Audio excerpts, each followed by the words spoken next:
Welcome to the Taxpayer's second podcast.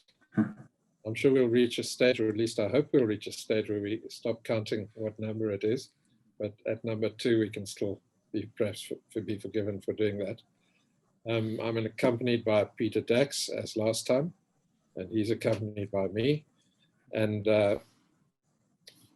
we thought we'd have a chat today about capital gains tax in the hands of a trust, and in particular where another trust is a beneficiary. I don't know if our viewers or listeners are aware of the fact, but Section 25B of the Income Tax Act, which purports to govern the question of when amounts accrue to beneficiaries of trusts on the one hand, or to the trust itself, has recently been amended with effect from January this year. And it now says excluding amounts of a capital nature. There was a bit of a dispute, and when that amendment was made, I had a look at the explanatory memorandum. And the point was made there that whoever the author of the explanatory memorandum was, and I'm never sure whether it's SARS or Treasury or a combination of both or whatever, but they said their view had always been that Section 25B applies only to income and not to capital. I've always taken a different view because the wording used was any amount, and any amount is any amount. And one can advance reasons why it should include both capital and revenue, but it seems a bit pointless to engage in all of that. Anyway, there was a recent case where this issue came to the fore, and as it happened, I participated in that case. I represented the Taxpayer Trust, and the situation was you had a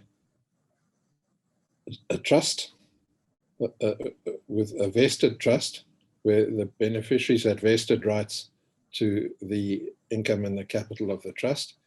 And then the beneficiary of that vesting trust was a discretionary trust. And what happened was that the vesting trust sold certain properties.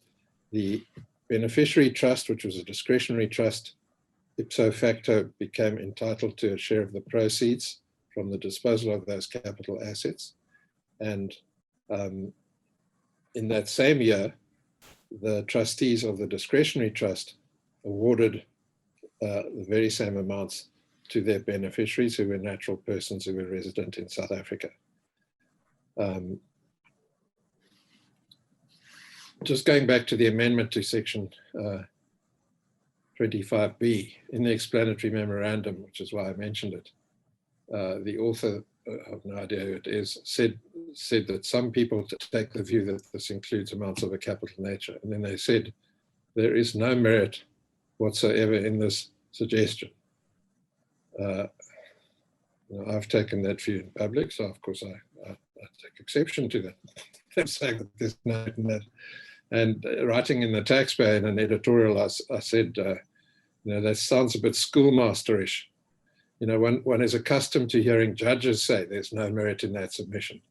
And one can take it from a judge because judges are there to judge. But the author of an explanatory memorandum really is in no position to judge. It can express a view, but it's not necessarily always the correct one. Anyway, having said that, this case took place, when was it, in about March or April, very recent. And the question was how SARS's approach was that the capital gains tax consequences must take place in the hands of the beneficiary trust. And of course, as a trust, it would be taxed at the highest possible rate. The taxpayer trusts, the beneficiary trusts view was that no, the conduit pipe principle and Section 25B1, because it had at that stage not yet been amended, of course the case goes back a few years, applied to amounts of a capital nature. And various arguments were raised in that connection, but the upshot of it was the judge decided that the fact that Section 25B had from January this year expressly been amended to exclude amounts of a capital nature suggested that amounts of a capital nature were covered by Section 25B1 previously. And he advanced, some of the case law to say that the word any is a word of wide and unqualified generality. And then in argument, I'd raised a couple of alternative arguments, but the argument that the court went with was, the court said it is appropriate to characterize a capital gain which is disregarded by the top trust and must be taken into account by the beneficiary. It is appropriate to regard that as an amount, and Section 25B at the time did apply to such an amount, and therefore the conduct by principle and Section 25B would apply, and tax had correctly been paid in the hands of the natural persons who were beneficiaries of the discretionary trust. Peter, do you want to say anything leading from there? Thanks, Trevor, thanks. First of all, congrats on the win. That's fantastic. I bet that never gets tired, when you kind of, win a case in a tax court case. That's great. So congrats on that. Do you know if it's going on appeal? SARS has lodged an appeal, yes. Appeal, okay, that's interesting. And unlike last week when we chatted about the Fowler case, we said interesting law, but the facts don't come up too often in practice. Whereas this is the opposite in the sense that, well, it's interesting law as well, but these facts come up all the time in practice. We constantly sort of see this issue arising of capital gains going through multiple trusts, and it's, as you said, Trevor, you often get, and sometimes they're vesting, sometimes they're discretionary. But you start off with what I call the bottom trust, which is the trust holding the asset, selling the asset, realizing a capital gain, and then investing and distributing the capital gain to what I'll call the top trust.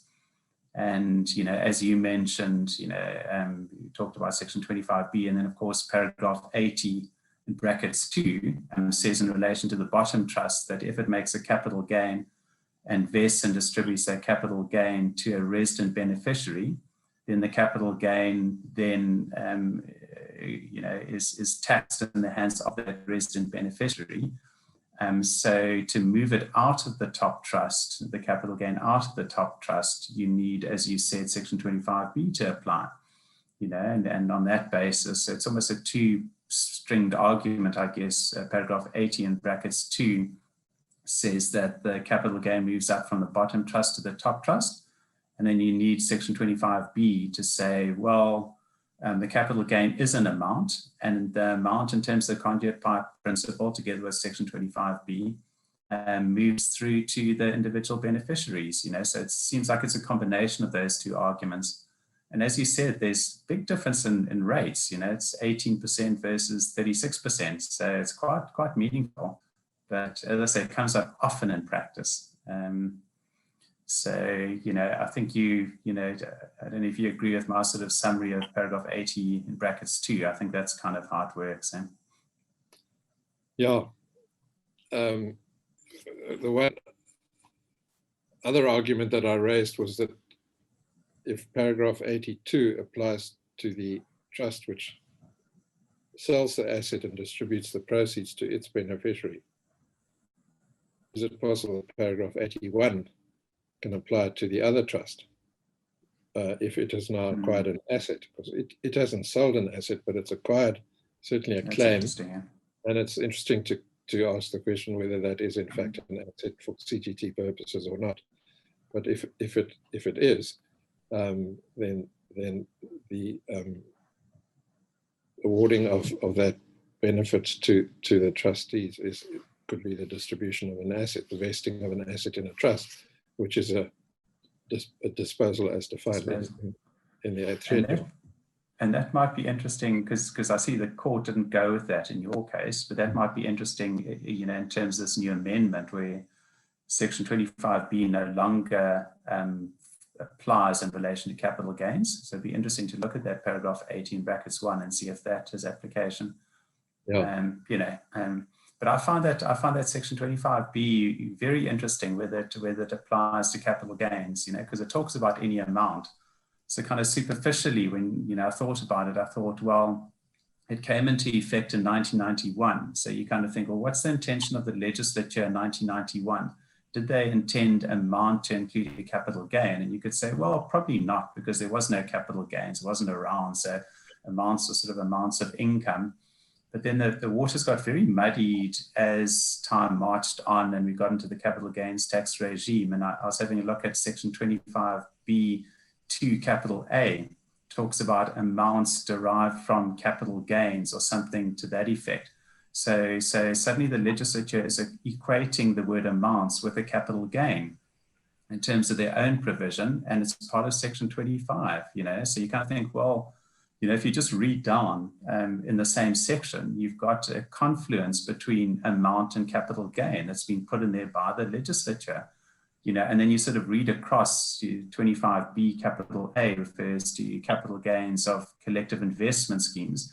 And it's always said amounts excluding amounts of a capital nature or capital gains. So then you say, well, if amounts didn't include capital gains, why did they say that? If it wouldn't have been necessary, and that's been around for a long time. And then you have this law change which came in, as you said, in January. And I was interested to see the judge said it's not retrospective, which is, it's clearly not retrospective. Just to add to what you've said, the very well-known definition of gross income talks about the total amount in cash or otherwise received by or accrued to, excluding amounts of a capital nature. So the fact that capital is excluded means it was there in the first place. And then if you go to the 8th schedule, I think it's paragraph 35, isn't it, that deals with proceeds. Yeah. And it talks about any amount received or accrued. And then you go down to subparagraph 35.3, which then tells you to take out any amounts which have been taken into account for income tax purposes. So that would, there you'd expect it to deal with capital, but it deals with the words any amount deal with both income and capital. So in gross income, capital gets taken out. In the 8th schedule, income gets taken out. So the words any amount clearly include both. Yeah. And as I say, there's statutory support for that, both within section 25B and section 25BA. They basically confirm that. And then I think the final nail in the coffin was this recent amendment, because to argue that that's clarificatory in nature, I think is quite hard, and obviously SARS/Treasury would like to argue that, but if it's clarificatory in nature, why put it in, And it's a bit like we were chatting last week when you almost think they doth protest too much, by saying clearly, when you use it, words like clearly this has always been the case, think, I wonder, Last week we referred to the elephant in the courtroom, but I think there's an elephant here as well. Yeah. And, I think the elephant is the fact that if both the conduit by principle and 25B, at least prior to its amendment, applied, then surely the trust has no proceeds, because take it that the trust sells the asset with the purpose of distributing the proceeds to its beneficiaries. Then in terms of both conduit by principle and 25B prior to its amendment, the accrual takes place in the hands of the beneficiary. So the trust has no proceeds. So the trust might have disposed of an asset, but it has no proceeds. So how can it have a gain to be disregarded in terms of paragraph 25B? And of course, if the beneficiary is non-resident, then all hell breaks loose, because non-residents are not subject to capital gains tax except in certain specific circumstances. So we'll see what happens. The non-resident question is very interesting, Trevor, and I know we've chatted about it before, and I know you've involved in another matter involving a non-resident beneficiary of the trust. So there you've got basically let's say a discretionary trust that sells an asset, makes a capital gain, invests the capital gain in a non-resident beneficiary. So paragraph 80 in brackets 2, as I said, comes along and says the capital gain in those circumstances is allocated to a resident beneficiary of the trust. So now the capital gain is awarded, vested and distributed to a non-resident beneficiary. So does that mean that it is taxed in the hands of the trust on the one hand? Or secondly, does it just mean that paragraph 18 brackets 2 doesn't apply? If the former, which is SARS's strong position, then it's taxed in the hands of the trust, 36%, off you go. If the latter, then you say, it doesn't mean it's taxed in the hands of the trust, it just means that paragraph 18 brackets 2 doesn't apply. So now you go to conduit principle and back to section 25B again. Capital gain flows up to the non-resident beneficiary and no CGT, because a non-resident beneficiary is generally not subject to capital gains tax. So, you know, that argument has been very interesting over a number of years. And I think you've got a case on that. Yes, indeed. And there's another case I was involved in several years ago called Airworld, AIRW World. And the case was about secondary tax on companies in the hands of the beneficiary, and the beneficiary was a trust. Whether a potential beneficiary who had actually never received anything was a beneficiary for STC purposes. And the minority judges were Farlam, and I can't remember who the other one was. They said that section 25B did not override the conduit by principle. And although they were in the minority, nothing in the majority judgment differs with that. So there is Supreme Court of Appeal authority for the fact that the conduit by principle is alive and well.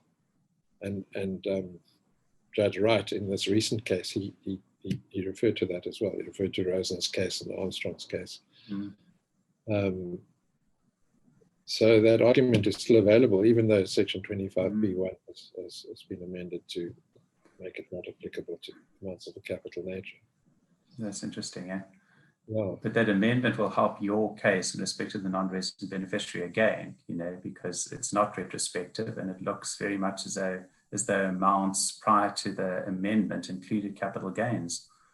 You know, so kind of it relies on paragraph 80 in brackets 2, where it uses the words that it only applies in respect of vesting amounts to residents, just means that paragraph now just doesn't apply. So you just don't apply it, you don't read it. You think I'm not into paragraph 80 in brackets 2, but you know what, I am into section 25.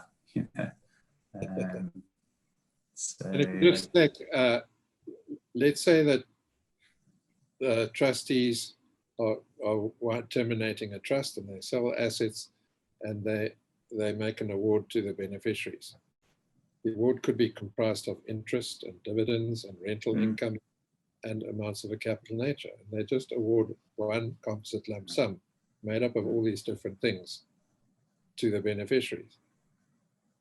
Can it really be the case that under the conduit by principle, the income goes through to the beneficiaries, but not the capital? I mean, and you know, I think it was in Armstrong's case or in Rosen's case, the judge said there's a principle involved, that the trustees receive this purely as a conduit to pass it on to the beneficiaries. And that principle will surely apply to capital as well as income. And I mean, what happens to the expenses? What happens to the expenses as well? Because 25B actually works quite nicely because it says you vest income, and if the income, or if you vest amounts, and if you vest the amounts, then the expenses follow the amounts, which kind of makes sense. So you don't get stuck with an expense on the trust and an amount in the hands of a beneficiary. So for it to work cohesively, you know, you have to, you know, apply that conduit principle and apply it in respect of both the amounts and the expenses. And as you say, when you disvest and distribute a sort of a globular amount, you know, what do you do with the expenses if you're only flowing through certain amounts?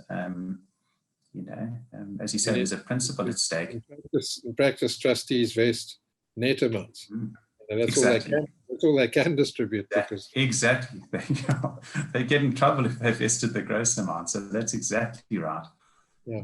And the tax law needs to follow that sort of commercial logic. Yeah. So I don't know where this leaves taxpayers. So the case that was recently handed down, that judgment, I must tell you that was the quickest judgment I've ever received. The case was argued on a Tuesday morning, virtually. Judgment was received on a Thursday morning. It took exactly 2 days. That's amazing, eh? That is amazing, eh? But that's going on appeal. And there's another one coming up involving non-resident beneficiaries. So what are people to do? I don't know. We'll have to wait and see. Yeah. I always say to people, the best tax planners are all of the ones who never go anywhere near a court. So, and that's why it's an interesting topic, because it's engaged us, the tax profession, for many years, and it is a pity in a way that there isn't sort of complete clarity on the point. And I can't see any principal issue why capital gain can't be vested through multiple trusts and end up in the hands of individual beneficiaries. And just to muddy the waters even further, kind of SARS's position seems to be, as stated in the CGT guide, that if you have a vested trust, then the capital gain arises in the hands of the vested beneficiary. So if you have a sort of, in the example we use of the top trust, if the top trust prior to receiving a vested amount becomes vested, even if it's in relation to certain amounts or certain years of assessment, in terms of the CGT guide, the CGT then arises naturally in the hands of the beneficiary without Section 25B or paragraph 80 or any of those applying. So I think, bottom line is, Trevor, if you've got multiple trusts and you kind of vesting and distributing capital gains through them, go and take some proper advice. Because these are not simple matters, and I think this case is nice and clear, but obviously the amendment, has come in, subsequent to, to the facts in the case. And as you said, it is going on appeal, which is interesting. And maybe just on that, because often people don't know that tax court judgments are not binding, they're persuasive, which I think is quite interesting. And they often go directly from the tax court straight up to the SCA. So I'm not sure if yours is going to the full bench first or straight to the SCA. I think they've applied for leave to appeal straight to the SCA. SCA. And it's interesting, that's often the case I see. I don't know if you've also sort of seen that, it's almost, you just bypass the natural progression through the full bench and you just go straight to Bloemfontein.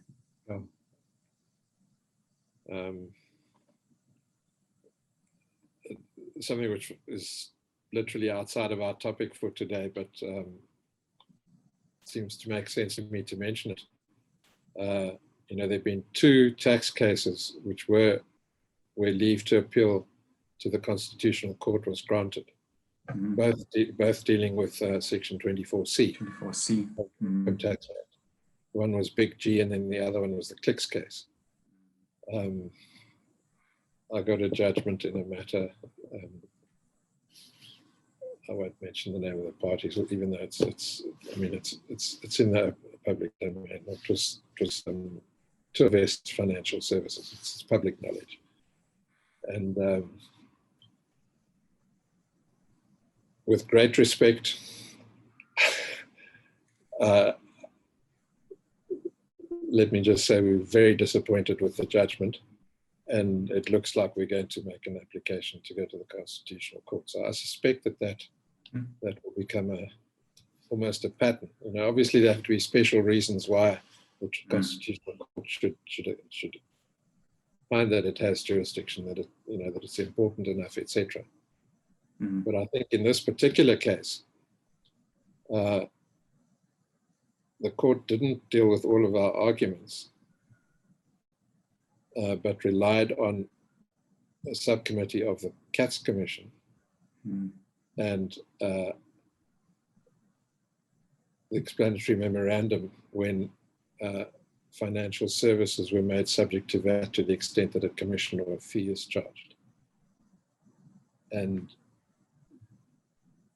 by not considering all of our arguments, we feel that the court has not considered the law properly, but has followed a CATS Commission subcommittee report and an explanatory memorandum. And to me, that has implications about the rule of law. So it is a constitutional issue. But anyway, we'll see what happens. And I think a topic for another podcast would definitely be reviews and declarators, because that's also become very popular now, in terms of the tax court process being so long and truncated and protracted, and the pay now, argue later principle sort of being enmeshed in all of that. And taxpayers are just saying, what, if there's some kind of an assessment and it just is irrational or, complies with the requirements for PAJA, and the review applications under PAJA, then why have to wait? How long is it, Trevor? 3-4 years, from your assessment until you get into the tax court? Why wait that long, especially when you've paid the amount up front in terms of the pay now, argue later principle? And I think it's a great development of our law, that this kind of the successful reviews that have recently been held, one is the ABSA case, and there's some other ones as well. And I think that's good. It's just good for everyone to have that kind of jurisprudence. Yeah, and I think it's Langholm and is it Callaghan? Exactly. You could bring the review even prior to the issue of an assessment. Yeah, exactly. Yeah. So I think that's it's an interesting topic, and it kind of ties into what we're talking about here, because it's it just builds on sort of our body of sort of case law and how to approach matters, especially difficult matters relating to maybe it's trust distributions, maybe it's something else. So, I think that's very interesting. So we've got a topic for another podcast. And we'll be watching your appeal with great interest. So hopefully that goes well. Yes, it'll take some time, of course, but we'll see. Yeah. So, people involved with trusts, I suppose the prudent advice is to, it's not, we're not here to give tax advice in this forum, but both of us do it in other forums, but perhaps be prudent, play it safe, don't, anything can happen. Anything I think that's right. And to understand SARS's position, because I think that is important, so, but as you say, it's very topical. One thing I can mention, actually, this is purely anecdotal, but it's 100% true because I was personally involved.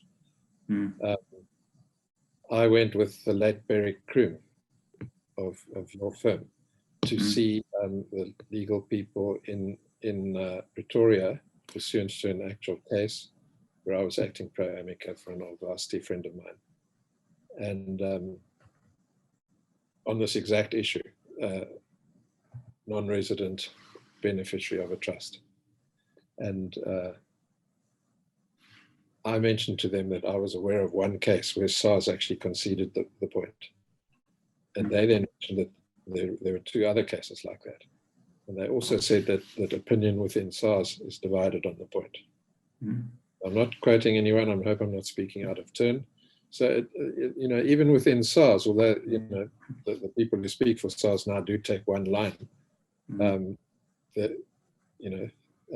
are differences of opinion there as well, which is natural. That's because it's difficult law. We said last week, our job is easy because we just apply the law to the facts. But what do you do when the law is complicated and the facts are also complicated and or uncertain? So, But several of my colleagues often say, "You can keep the law. Give me the facts." That's what. They're obviously not tax lawyers. What makes tax interesting is that usually we know what the facts are, but we don't know what the law is. Good, great, Trevor. Nice catching up with you, and look forward to the next one. Yeah, likewise, and thanks very much. We'll speak again. Till the next time. Yeah. Okay. Bye-bye.